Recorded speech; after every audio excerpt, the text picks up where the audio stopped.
Hello and welcome to episode 165 of the Clean Energy Show. I'm Brian Stockton. And I'm James Whittingham. This week, the Canadian Federal Minister for Industry explains why a clean power grid is important for business. He did so in a newspaper column in the Star Phoenix. We wouldn't have needed him to do that if everyone listened to this show, Brian. Think of the trees we could have saved if everyone just listened to our show. So many trees. ChargeX is a new consortium that aims to improve EV charging reliability in the U.S. How about a consortium to clean the restrooms and provide better snacks? Ukrainian businesses and institutions are using renewable energy to cope with the attacks by Russia on their power grid. Renewables are so cheap, the Ukrainians say Russia won't waste their expensive missiles on them. Fact is, Brian, Putin prefers large civilian apartment buildings as targets because it looks better on TV. The Biden administration has asked the Energy Department to find climate-friendly alternatives for jet and shipping fuels. He then put on his shades and peeled away in his jet-fueled Corvette. All that and more on this exciting edition of the Clean Energy Show. Also coming up with this week's show, Brian, a upcoming Martin Scorcese film will remind us how evil the oil industry is. Even 100 years ago, it just debuted at Cannes. Brian, you're going to update us on your cold weather heat pump installation and how 2- and 3-wheel electric vehicles are displacing huge amounts of oil in many parts of the world already. It's not cars, it's everything is electrified and everything's going to kick oil's ass. How are you? Yeah, I'm good. So yes, the heat pump update is first. And if you're watching on video, my background is different today because I've been kicked out of my bomb shelter studio because the installation is going on today. And it's going on partly in my bomb shelter where I record the show. So the recap from last week, they started to drill through the wall, which is like a room in my basement, which happens to be a fallout shelter built in 1962. But Kyle couldn't get all the way through, so he came back today with a new 3-foot drill bit. He'd had 2 of them, in fact, like a smaller one and a bigger one, to get through the cement foundation. And then there's cindercrete blocks as well, because it's a fallout shelter.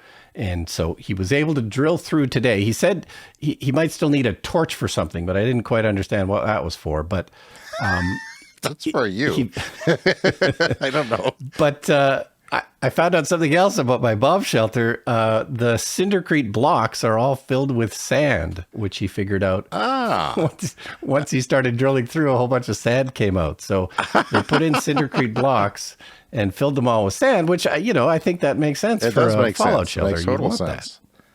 That is hilarious. Of course, your bomb shelter would be filled with sand in the middle of the cindercrete blocks, which have, voids in them. So yes. So I told him we're recording the podcast and we're doing it up here. So he promised to keep a little bit quiet for the next hour or so in case he has to do any more drilling or whatever. But so we're getting close. Might be finished by next week.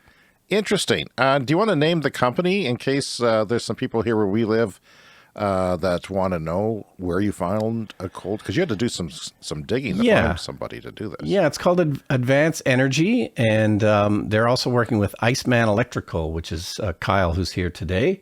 And it's hard to find an air source heat pump. It's not a normal thing to do around here. It may be a terrible mistake. I know it's expensive. I won't really find out until the winter how well it's going to work. I mean, my only concern really, because it is a backup resistive heater, so below minus 22 Celsius, the backup resistive heater kicks in. So I'm sure it'll work. The only concern is how high the electrical bills will be. And but manageable, hopefully. Once I eliminate some of my natural gas bill. Now, most heat pumps we hear about going down to 25 or 30 Celsius. Does yours not do that? Or is it just... minus 22 is the number on the spec sheet. Okay. The U.S. government had funds to give out grants for people who improved that spec. I think they may have. A couple of companies, because we mentioned it on the show before, may have improved that spec. So in the future, I mean, you're the guinea pig. You're the early adopter guinea pig. And if you freeze to death, you're a popsicle. But yeah, resistive heating, that's going to be interesting. Do you know any specs about the resistive heater? The resistive heater is just like a toaster. It's like two wires that get hot. It's not terribly efficient. I mean, it is efficient. But it's 100% efficient, I guess, but it's not. A heat pump can be several times efficient.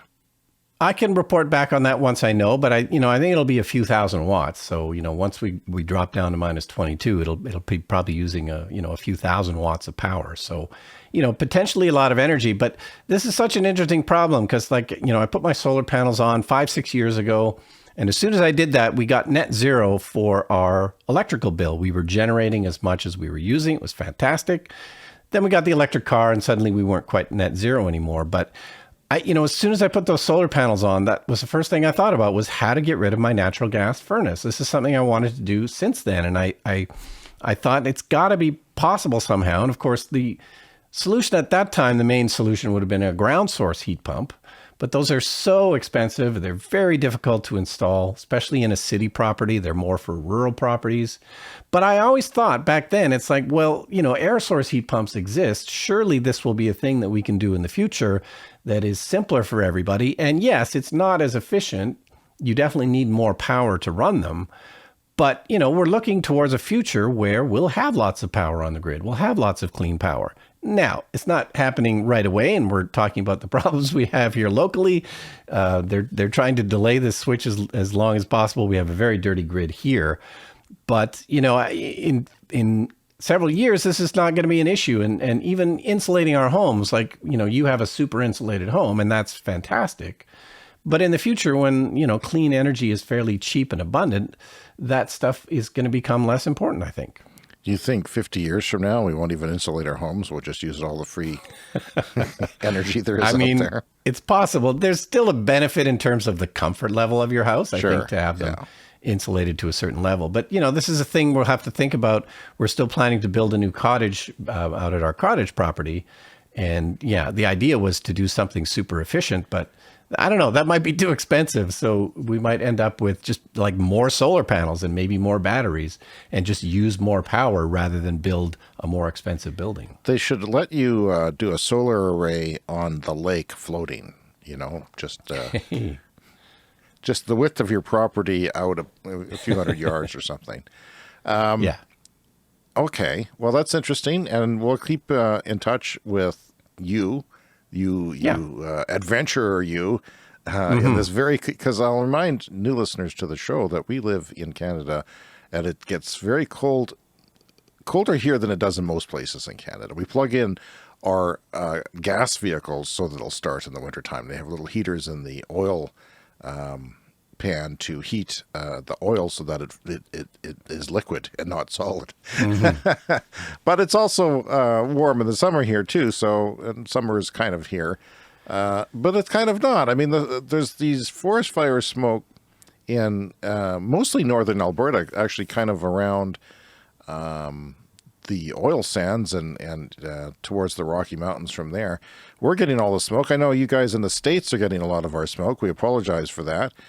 My kid, the university student, he went to Edmonton on the weekend. We had a long weekend here to celebrate Queen Victoria's birthday, because why wouldn't you? I mean, of course, she's very near and dear to all of us here in Canada.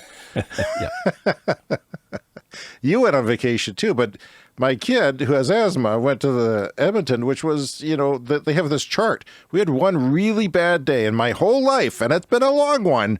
I've never had that bad of air. Like, it was just choking. And they have a 1 to 10 air quality chart. This was way off the charts. And when my kid went to Edmonton, the whole time he was there, it was all way off the charts. You couldn't see anything. You couldn't do anything. But how was your trip? You went on a bit of a vacation. Right. So I was in Alberta as well. I went to Calgary for a few days. And Calgary and Edmonton were both really, really bad for forest fire smoke. I know there was some here, but I think it was worse there. The weird thing is, so the recommendation now when the smoke is that bad is to wear a mask, like the N95 masks that we were all wearing throughout the pandemic.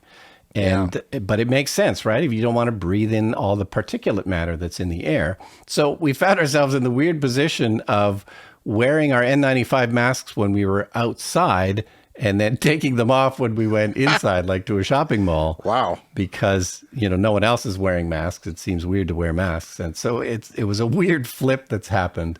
But I think it does help. There was a story on Bloomberg this week about the forest fires in Australia a few years ago. And hello to our Australian listeners. I feel like we've been neglecting the Australian news But lately, you're still there for us. I see you. We're charting in Australia all the time.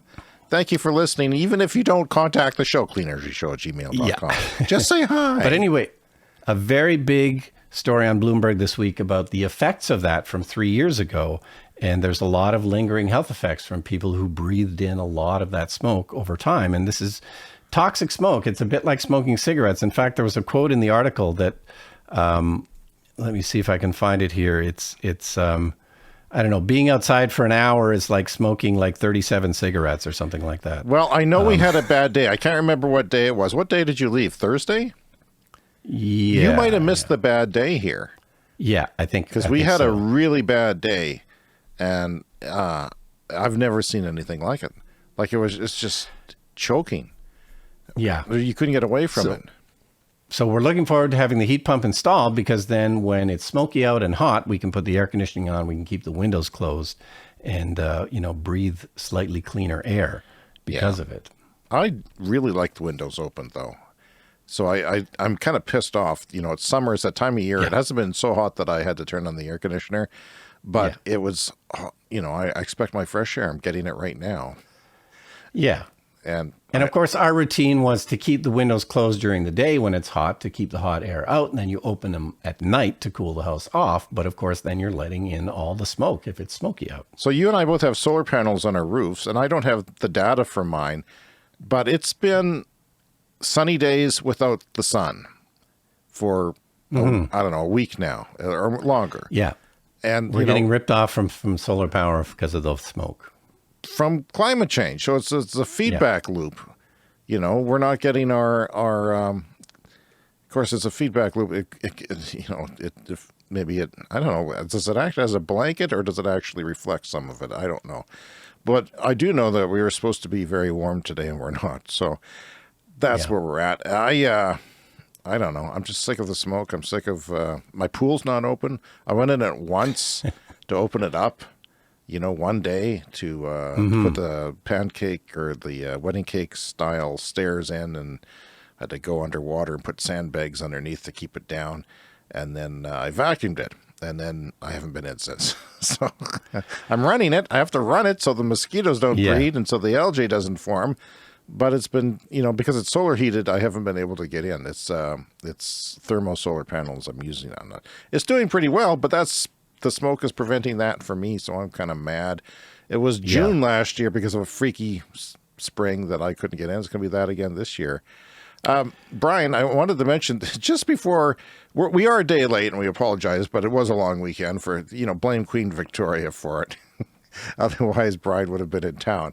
We're a day late this week, and I was, it's Wednesday at lunchtime, and there was a call-in radio show on CBC, as they often do, and I kind of cringe whenever they do it, because I know that the caller is on EVs, because it's about EVs. Every once in a while, they have an EV show.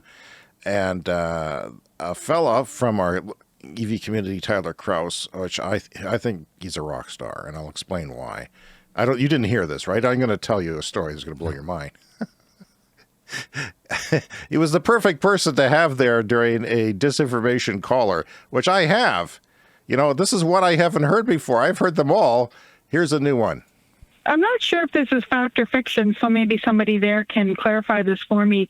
There's been a lot of talk about the word infrastructure and getting EVs on the road. And I have a question about getting EVs in high structure parkades and the weight of them. And I guess, is that an issue that eventually, if we get so many in there and parkades are only made for a certain amount of weight, that might be an actual literal infrastructure issue? Wrong. No, and I just want to add a translation there. Parkade is a Canadian term for a parking garage. Yeah, there you go. I would have missed that completely. 80% of our audience wouldn't have gotten that. But Tyler, God bless him. He's a structural engineer. I knew he was an engineer. I didn't know he was a structural engineer. So he could debunk that crap left and right and swat it out of the air. And, you know, there's a lot of things to do with weight. Like I mentioned on the show, there was a national newspaper article in Canada about, an opinion piece about heavy EVs hitting pedestrians. Like that's going to make a freaking difference. Yeah, you know, like getting hit by a car is pretty bad. It doesn't matter if it's a bit heavier.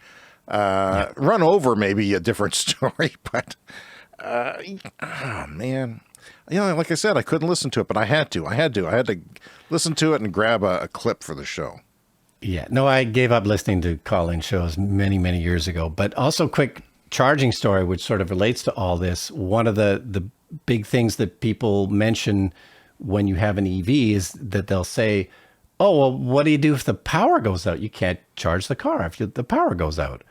And that happened to me. Really? We were in Maple Creek, and we were going to charge at the Tesla supercharger, and we tried to plug in and nothing was happening. We didn't know what was going on. It wouldn't start charging. And then someone drove by in a car and said, "Oh, the power's out for the whole town." It's about 9 a.m. and they said, "Yeah, they think it'll be back up around noon." So, of course, the answer in terms of is that bad for EVs is, of course, there's a gas station right there, and you can't pump gas without electricity either. I mean, the EV chargers you speak of, as most of them are around here, are actually at gas stations. So they're shut down. Yeah. Now, I think in the future, there'll be battery backup often for these kinds of charging stations. Like Tesla can put a mega pack at them. I think they're going to start doing that. So maybe someday that power outages won't matter so much. But it was a huge one. Like it had already been out for about 12 hours at the time we rolled up.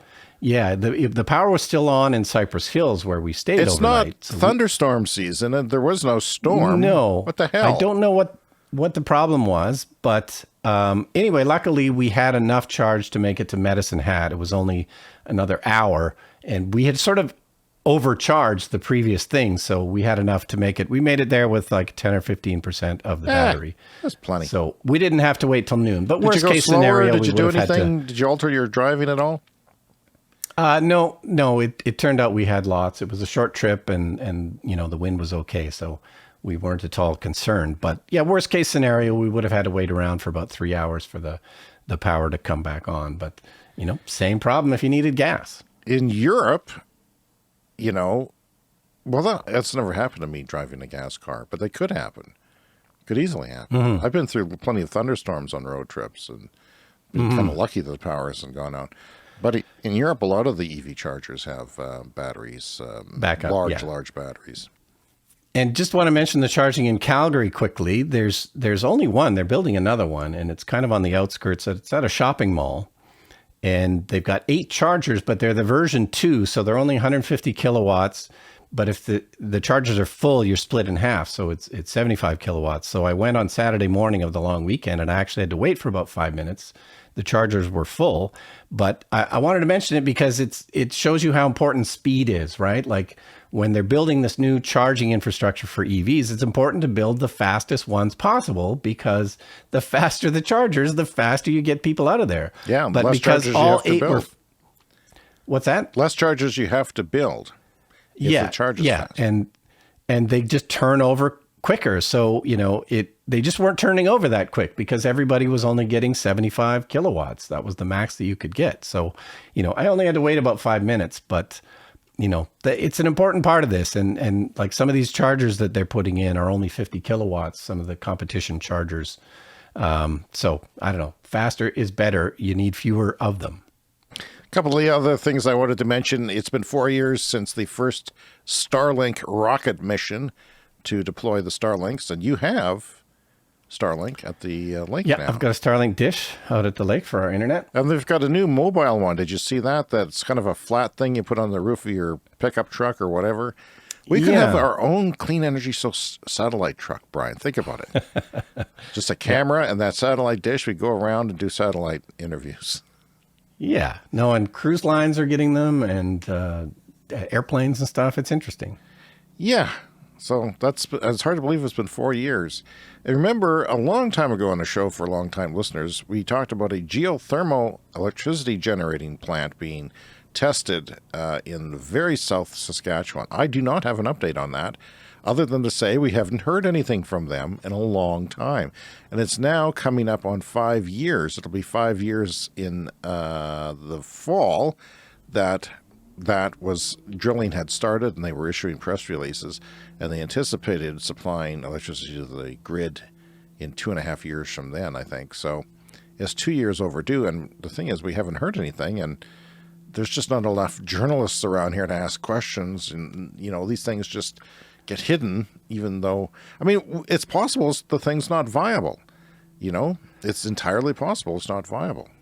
Yeah, it always seemed like a good idea, but if they had just gone with like solar, wind, and batteries, it would be up and running by now. Yeah, and you don't know, though. You don't know if that, I was thinking it's like as long as nuclear. It's longer, because it's going to be longer than nuclear pretty soon. But you do have to test to see if the water supply you're tapping into works, and that takes years to do. Oh, it's time for Ryan's Movie Corner. Okay, it's James' Movie Corner this week. I just wanted to mention that Killers of the Flower Moon, an epic Western crime drama that's a true story by legendary American director Martin Scorcese, premiered at Cannes to a large standing ovation. Sometimes those are manufactured, Yeah. But the minutes long. The Rotten Tomatoes rating is very high, so it does sound like it's decent. Yeah, and it's 3.5 hours. So it's going to be another sort of Irishman type of film experience. Yeah. But it's full of, star-studded cast. It's out at the end of the year, probably. I think it's theaters in October, and it'll be on Apple TV Plus, which means I'll have to subscribe to that. It is based on the Osage Indian murders, which they call them on Wikipedia, where a series of murders of Osage Native Americans in Osage County, Oklahoma, during the 1910s to the 1930s. Newspapers described the increasing number of unsolved murders as a reign of terror. So what happened is First Nations people had oil on their land, and oil became a thing, a valuable thing. And they had the rights to it until they were murdered. They became wealthy, then they were murdered, and then the oil companies or other people stole the rights from it. So it's a true story. It is a story of evil in the oil industry 100 years ago. They're evil now with their disinformation that EVs are going to crash garages. You don't want to be in one, in a parking garage. Some of the murders were committed for the purposes of taking over land and wealth of the Osage members whose land was producing valuable oil, and each had head rights that earned lucrative annual royalties. So I'm looking forward to that film. I would be anyway, but it's kind of tied into some of the things we talk about.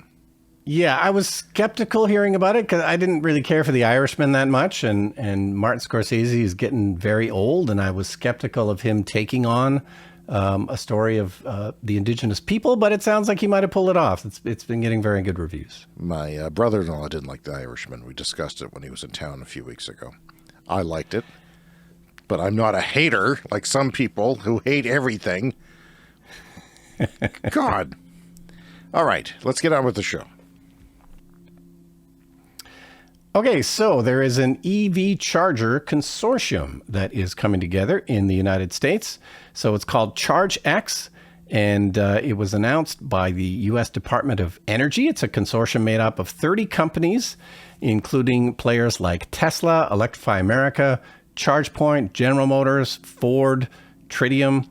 And the idea is to actually implement some of the standards that were mentioned in the Inflation Reduction Act. So Biden decided to put a lot of money into the charging infrastructure for EVs, but included a clause basically that, they actually have to work. This is the clause. Yeah. And, there's been a problem. The Tesla chargers, as we've said before, very reliable, except when the power's out.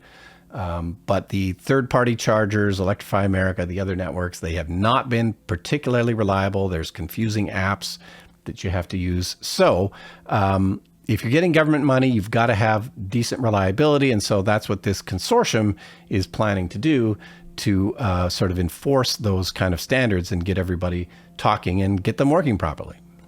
Yeah, so they're getting together, the different players in the charging sphere, and coming up with ideas and goals, I guess, to have the charging experience better. Maybe a large battery in, what was it, Maple Creek, Saskatchewan, that you were in, that there was no power was out. Come on, people. Yeah, that would be terrific.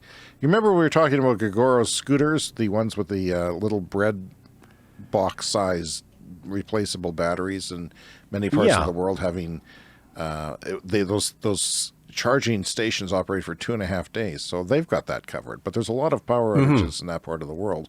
We're not supposed to deal with them so much here, but I guess in rural areas where you're charging your EV, who knows? Yeah. No, and a few weeks ago, we talked about Prince Edward Island in Canada, who's going to do that with electric school buses. They're going to drive the school buses to their emergency shelters when the power's out and run them off of the school buses. Yeah. And by the way, the Outlook charger just came online this morning. Another charger where we live from the good friends at the Riverbend Co-op. Brian, I got my Riverbend Co-op card today. Nice. I'm an official member of a co-op. I paid my $10 registration fee. I've got my card, and I am a proud, proud member of the Riverbend Co-op because they are good people who put in EV chargers at their locations that are much needed in sort of black hole corridors that had no EV charging for non-Tesla people. So thank you. That's great. Thank you to them so much for that. And yeah, I mean, the network is starting to expand, but it has to work. And a lot of these places are down. I'm a little disappointed in that the new chargers they're putting in are only 100 kilowatt because a lot of cars can charge faster than that. What does your Tesla Model 3 charge at?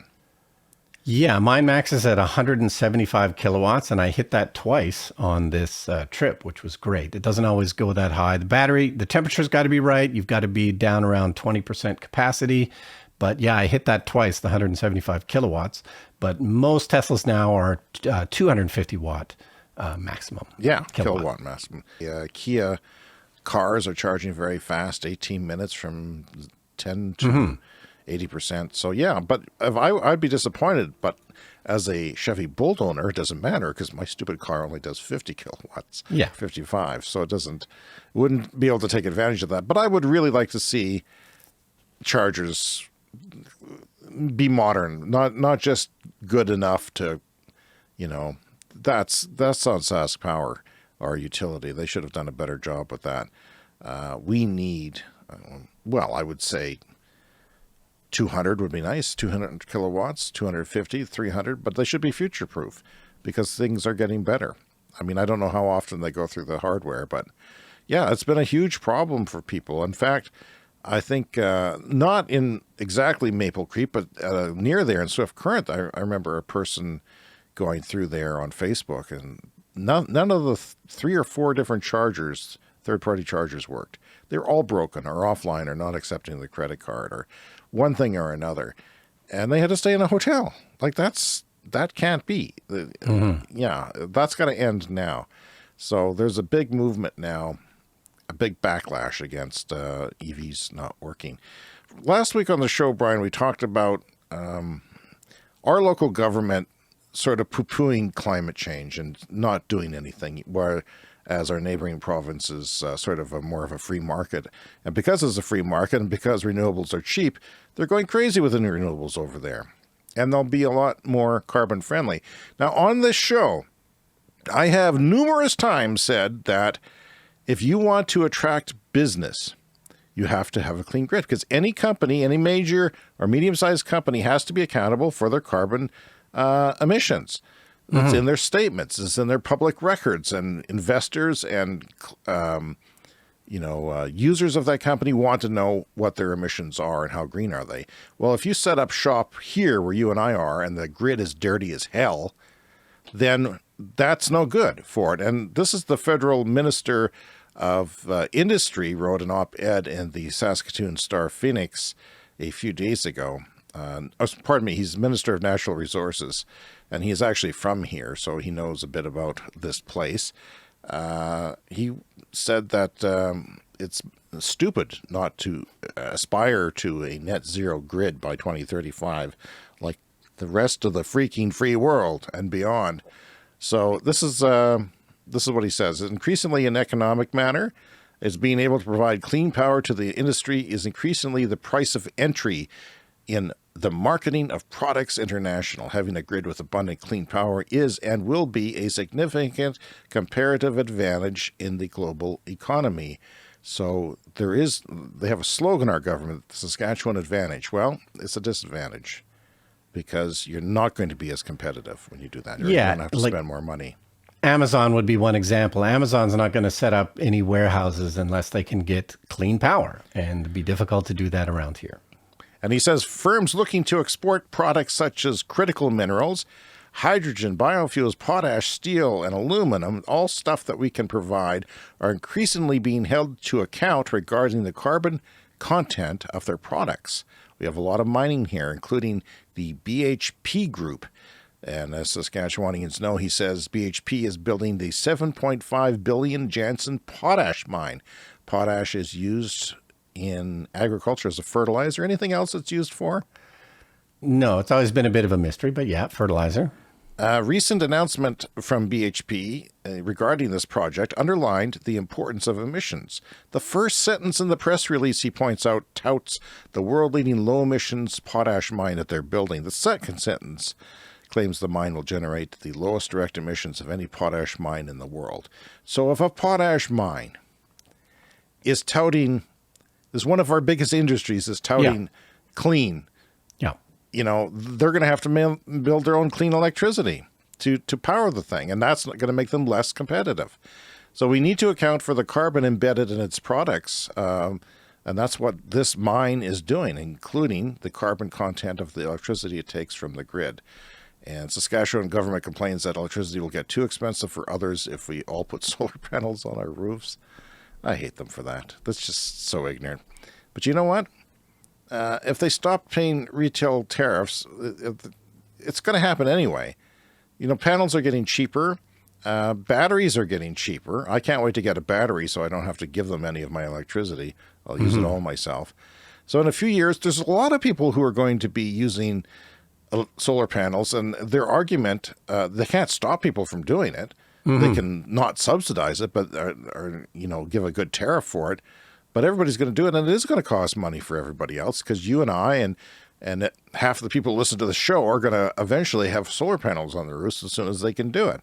And that's going to cost everyone else who is attached to the grid more money. So, yeah, it's just a frustrating day to live where we live. Okay, so back to the U.S., the Biden administration is working on climate-friendly alternatives for jet and shipping fuels. So this is part of all the initiatives that they're doing in the U.S. to reduce carbon emissions. The goal of the agency is to develop fuels with greenhouse gas emissions that are at least 85% lower than fossil-based sources by 2035. So a lot of the initiatives in the Inflation Reduction Act in the U.S., 2035 is one of those numbers. And then absolute net zero by 2050 are sort of what everybody's talking about. So, this is also for feedstocks for plastics and other products. So the program, dubbed the Clean Fuels and Products Shot, aims to reduce the greenhouse gas emissions by as much as 650 million metric tons of carbon dioxide by 2050, according to the Energy Department. It's modeled after the department's Sunshot initiative, which began in 2011 and aimed to reduce the total cost of solar power by 75% by 2020. And that program hit their mark 3 years early, when the cost of utility solar reached 6 cents per kilowatt hour. So something to mention here, this is the right choice for business. Clean energy, it's better and cheaper. But it is important to note that it got that way in part by government support over the years. So I hadn't heard of this Sunshot program before, but governments around the world helped us get to this place where solar finally is really, really cheap. I know Germany had a lot of programs to encourage solar, because you always hear those figures like 30 years ago, a solar panel cost, $10 million or something for one solar panel. And then the price kept coming down. Well, it was because of initiatives like this in the US and Germany and other places in Europe that encouraged this to get started. And then once the ball got rolling, then the price. The ball rolling, by the way, was China. Yeah, they started manufacturing and they started dumping solar panels on the world market, and that put German companies out of business. But it's one of those things where kind of glad they did, because the world's at stake here, the future of the planet, and that may be one of those things that just worked out well, even though it may not have been terribly fair. But yeah, they're still the prime manufacturer of solar modules. Yeah, and so stuff like jet fuel, that jets are going to be very difficult to replace in a clean energy economy. So if we can figure out a way to make jet fuels in a less carbon intensive way, they're talking about things like biomass. But there are ways to make fuels that have less carbon in them. All right. Well, we'll see what happens. There's a lot of, I have a lot of doubt around that. And I know that the refinery that is literally a couple miles away from me is planning on getting to net zero and making jet fuels, eco-friendly jet fuels or renewable jet fuels, eventually. I wish they wouldn't. I wish they would go out of business so I wouldn't have to breathe toxic air. I mean, battery-powered planes is the ideal. It's just going to take us a while to get there. Did you see the thing? I think it was on Engadget. They're trying out a thing for towing electric jets. Did you hear about this? Yeah, I got distracted. Something came up and I didn't finish it. But what happened? So the problem with an airplane is it's hard to get enough range. So they figured they could do like a cross-continent flight by putting up every 100 miles, another plane goes up and releases a cable and then pulls the other plane until its battery runs out. And then, it seems ridiculous, but this is where some of the research is going. Yeah, I get a little nervous when my taxpayer money goes to research that is a little bit dubious. Hey, it's time for the tweet of the week. Yeah, Twitter, the new Truth Social. I will not be on Twitter tonight when Ron DeSantis and Elon Musk talk about how great white people are. I will make their stats go down. Anyway, from Dr. Jan Rosenow, electric vehicles are growing rapidly. How much oil will they save by 2025? That's a year and a half, my friend. It's ridiculous. We started this, and that was a 5-year target away. And this podcast, and now we're talking about a year and a half. Answer, 2.5 million barrels per day, which is equivalent to about 2.5% of total oil demand. Now, what I found surprising in this is, what sectors the demand is coming from, the fallen demand is coming from. And you see cars on there on the illustration. You see light trucks, last mile delivery, buses, but it's 2- and 3-wheel transportation are the most. It's 1.1 million. That is the bulk of it will be. It just goes to show that, we talked about 2-wheel transportation electrifying. It's happening very fast and is projected to happen very fast. And that is actually going to displace a fair chunk of fuel from the oil industry and, barrels of oil on a daily basis. That is pretty significant. So, yeah, buses would be third, and I guess cars will be around 887,000, 1.1 million barrels just from 2- and 3-wheel. And, maybe scooters too, but mostly it's in countries around the world where they use 2- and 3-wheel transportation is rapidly electrifying. So that's good to see and interesting. I'm sure it'll change as we go on in years, but the start of it will be very quick transformation. So yeah, global oil demand, like somewhere roughly around 100 million barrels a day. So 2.5%, 2.5 million barrels. The math is nice and easy on this. Yeah. 2.5 million barrels is 2.5% of the demand. So, then you're going from 100 million barrels down to 98 million, down to eventually 97, 96. And, we'll eventually. And remember, as these things that down. fall, it gets worse and worse. I mean, there might be a bit of a plateau, I've heard now, for oil. But it gets worse and worse for them.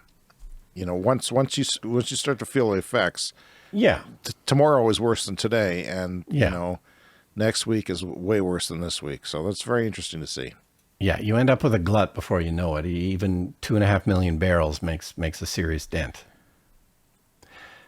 Okay. So this is an interesting story about electrical meters. So part of my project here at my house to put in an air source heat pump, I had to upgrade my electrical panel from 100 amps to 200 amps. And this is something that a lot of people are going to do eventually, especially if you can afford it. It was expensive. It was around $6,000. That included digging a new line from the back alley. So we don't have overhead power anymore. It now goes under the ground. So it won't be that expensive for everybody, but about, $6,000 Canadian for me to do that. Less in American money, and also with the Inflation Reduction Act, there are some incentives for that. But anyway, there's people looking at other ways to do it. So people need to put up solar panels. They need to plug in their electric cars at their homes, but not everybody, of course, can afford the $6,000 to do that. So there's there's a company called Connect DER that has a plug-and-play meter collar adapter. And this is sort of a simpler way of doing this, and I don't quite understand how it works. But instead of putting in a whole new 200 amp panel, it's a little addendum that goes onto your power meter, and then you can then connect that to your solar panels or connect it to an EV charger. It's basically a way of expanding the capability of your meter and expanding the capability of the electricity in your house for way less So a lot money. of people have to have new electrical panels put in when they get solar because there's just not enough room for everything. Yeah. I had enough room. They had to. It was kind of tricky, but they did it, and didn't do a very good job of it, I might add, because of my recent issues with that panel getting hot. But they fixed it. Another company fixed it. Yeah, that's interesting because you won't have to go in the house to the solar panel. You go right to the meter. I get it now. I think I understand. Yeah. So, and our panel was fine until we wanted to do the heat pump, until we wanted to do the induction cooktop. Oh, and by the way, the induction cooktop finally arrived. I picked it up yesterday, so we'll be installing that. You've got so much content for the show, Brian. Yeah. Everything, it's very expensive content, but it's content. Yes, I'm doing all this just so I have something to talk about on the show. But but the only reason it worked up till now was we didn't have central air conditioning until now. Like if we had had central air conditioning, we would have had to do this sooner because that takes up quite a bit of space on your panel. Yeah, a couple of slots there. Very interesting stuff. Yeah. I look forward to all of your upgrades, including induction cooktop.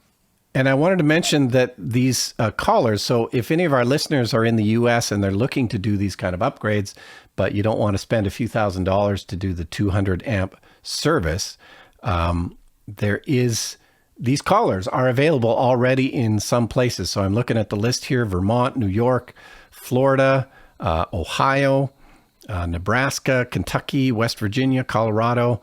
So if this is something you're interested in, Kentucky. You can see if it's available. And there's maybe not everywhere in Kentucky, but there's a specific, utility mentioned here.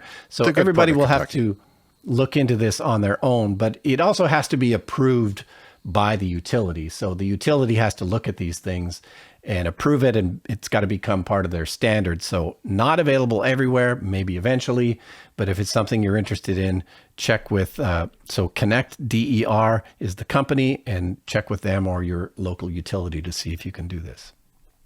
Well, the show's getting long on the tooth, so we better get going here. Ukraine is using renewables to cope with That jackass Vladimir Putin. Go ahead, poison me, Putin, I dare you. From the Washington Post, one water company was able to keep its pumps going because its field of solar panels that it already had installed as an environmentally friendly measure to the war, before the war, rather, they were able to keep the pump going. So there's one example. But you know, Brian, Ukraine as a whole wasn't terribly environmental. They weren't really getting their renewables going. They have a small amount of renewables. And now they're thinking renewables are a good thing because they're reliable. People say renewables aren't reliable. We'll tell that when you live next door to Russia and they start throwing bombs your way and missiles. Renewables actually turn out to be quite reliable. I mean, they do have nuclear, obviously, and that is a big part of their power grid mix.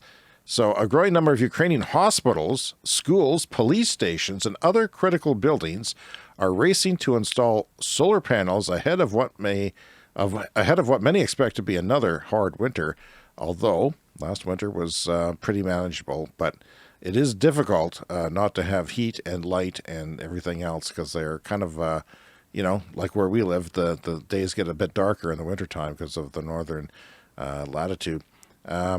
Ukrainian doctors, teachers, and others have discovered that efforts to boost sustainability can also improve security by making it harder to knock power offline. Ukraine generated 11% of its electricity from renewable sources in 2020, according to the International Renewable Energy Agency, although more than half of electricity, like I said, came from nuclear power plants.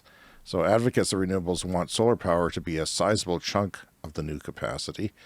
And although solar panels can't easily rival the power generation of nuclear, proponents say they are cheaper, faster to install, and more useful as a quick solution to Ukraine's immediate energy and security needs than nuclear power would be, which can take years to build and install. So they are talking about small modular nuclear in the future, but the government is working on coming back after this stupid thing is over, and they're going to have lots of renewables when that happens. So it's a good news story, I guess. Yeah.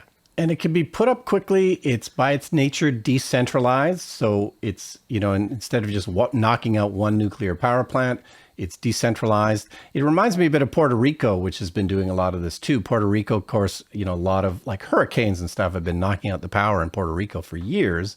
And the solution is more solar and more batteries. And, it's, vastly improving the grid there. And, it's making them able to withstand those kind of storms better. And they're encouraging people to donate, NGOs and whatnot, to help get more money fueled in to help them through the next winter by getting solar. There's a picture in the Washington Post story, and it's in the basement. It looks like it's got a bank of chemical batteries, like lead acid like car batteries. Yeah, all sort of linked together, and they're using that. So interesting. Anyway.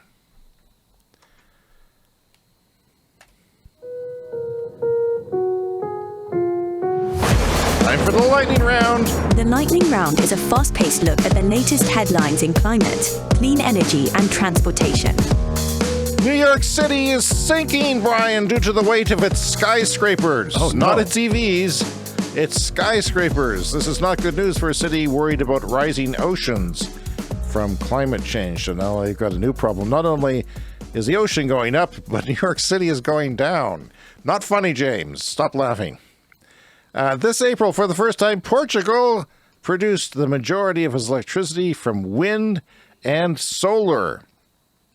The think tank Rethink X says Germany can reach 100% clean energy for less than what it's spending on fossil fuels. So all the money that fossil fuels are more expensive in Europe because they're harder to get than what we're used to in North America. Like gas has traditionally been, say, twice as much in Europe as it has been in the United States, for example. So just going to renewables can cost the same as just keeping on fossil fuels, is what they're saying. So electricity, they say, can get to net zero by 2030 for less than 1% of GDP. That is Germany, which I talked about last week as well. Pocket change. Oh, it's a CS fast fact. From Scientific American, Nearly 80% of the CO2 emissions from burning coal, gas, and oil have been released since 1970. That's shocking. We think of, the industrial age started it. It did, but most of it has happened since you and I were toddlers. Or Wow. at least we fellows. Wrapped up in toques and snowsuits and whatnot. I said whatnot twice. I don't use the word whatnot. I think I'm getting old. California grid operator California ISO signs off on $7.3 billion for 43, get this, power lines. Not solar farms, not wind farms, but the actual lines to make them work. So that is a big part of what we have to do to, decarbonize the electricity grids, is to build more power lines. And that's always an issue because people don't want it in their backyards, and I empathize with that. But it has to be done one way or another. So they're going to be adding 17 gigawatts of solar. That is 17 nuclear power plants worth of solar when solar is at its peak during the midday, capable of that. And 8 gigawatts of wind, 1 gigawatt of geothermal, and battery storage projects as well. So geothermal is always a small part of the mix, but it's important because it is a base load, I guess. But yeah, it's just not always working out that great.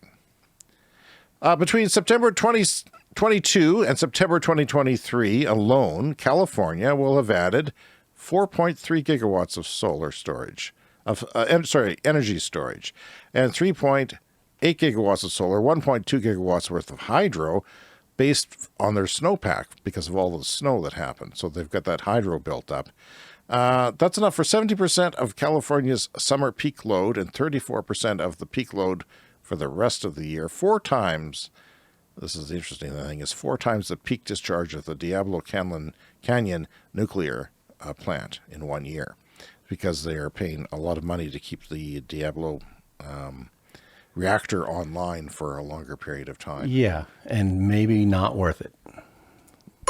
Another CES fast fact from the BBC, 60% of Norway's buildings are fitted with a heat pump. That is followed closely by Sweden at 43% and Finland at 41%. Germany, the figure is only 4%, and the UK is just 1%. The UK has a great opportunity because they have the climate that works perfectly well with a heat pump, don't they? Yes, and they have some programs, and they are making progress. I'm surprised it's still only 1%, but that's definitely going to go up. And when are you going to the UK? It's coming up very quick, isn't it? June 1st. So we have a regular episode next week, and then after that, we might take a week off as I'm in traveling in the UK. You guys can put up with that, right? It's that time of the year. We need a week off to regenerate our batteries, as it were. Another CES fast fact for you. Only 2% of the U.S.'s electricians are women. 2%, Brian. And finally this week, the world is rapidly building the manufacturing base of 5 key technologies needed to reach net zero by 2050. Manufacturing capacity year on year grew for batteries 72%. And for solar, 39%, electrolyzers that are used in hydrogen production, 26%, and heat pumps are up 13%. This is manufacturing capacity. This is not sales. This is the manufacturing capacity for batteries. That's a huge jump at 72%.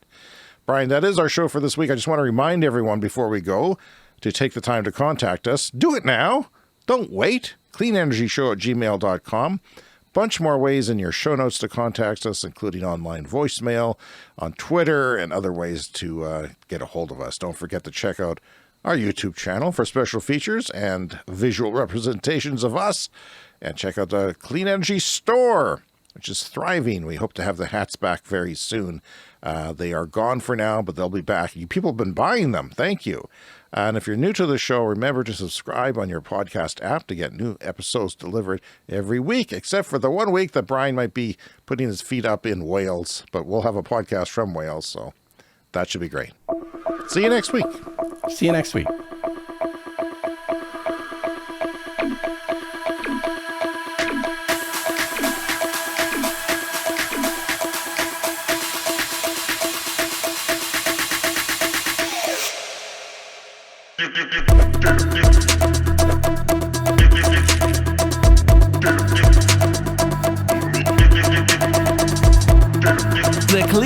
Energy Show.